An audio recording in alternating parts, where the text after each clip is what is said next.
Hi, everybody. In the State of the Union, I laid out 3 areas we need to focus on if we're going to build an economy that lasts. New American manufacturing, new skills and education for American workers, and new sources of American-made energy. These days, we're getting another painful reminder why developing new energy is so important to our future. Just like they did last year, gas prices are starting to climb. Only this time it's happening earlier, and that hurts everyone. Everybody who owns a car, everybody who owns a business. It means you have to stretch your paycheck even further. Some folks have no choice but to drive a long way to work, and high gas prices are like a tax straight out of their paychecks. Now, some politicians always see this as a political opportunity, and since it's an election year, they're already dusting off their same 3-point plan for $2 gas. I'll save you the suspense. Step 1, according to them, is drill. Step 2 is drill. And step 3 is to keep drilling. We hear the same thing every year. We've heard the same thing for 30 years. Well, the American people aren't stupid. You know that's not a plan, especially since we're already drilling. It's a bumper sticker. It's not a strategy to solve our energy challenge. It's a strategy to get politicians through an election. You know there are no quick fixes to this problem, and you know we can't just drill our way to lower gas prices.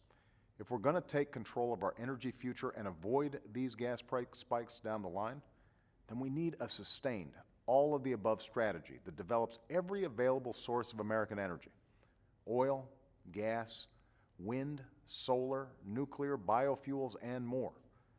We need to keep developing the technology that allows us to use less oil in our cars and trucks, in our buildings and plants.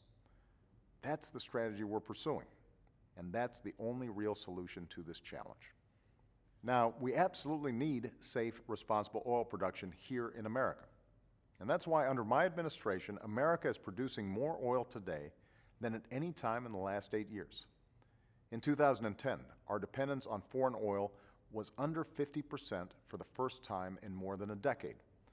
And while there are no short-term silver bullets when it comes to gas prices, I've directed my administration to look for every single area where we can make an impact and help consumers in the months ahead, from permitting to delivery bottlenecks to what's going on in the oil markets.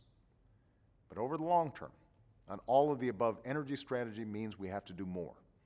It means we have to make some choices. Here's one example. Right now, $4 billion of your tax dollars subsidize the oil industry every year. $4 billion. Imagine that. Maybe some of you are listening to this in your car right now, pulling into a gas station to fill up. And as you watch those numbers rise, know that oil company profits have never been higher, yet somehow Congress is still giving those same companies another $4 billion of your money.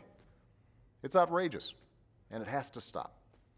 A century of subsidies to the oil companies is long enough. It's time to end taxpayer giveaways to an industry that's never been more profitable and use that money to reduce our deficit and double down on a clean energy industry that's never been more promising. Because of the investments we've already made, the use of wind and solar energy in this country has nearly doubled, and thousands of Americans have jobs because of it. And because we put in place the toughest fuel economy standards in history, our cars will average nearly 55 miles per gallon by the middle of the next decade, something that over time will save the typical family more than $8,000 at the pump. Now Congress needs to keep that momentum going by renewing the clean energy tax credits that will lead to more jobs and less dependence on foreign oil. Look, we know there's no silver bullet that will bring down gas prices or reduce our dependence on foreign oil overnight.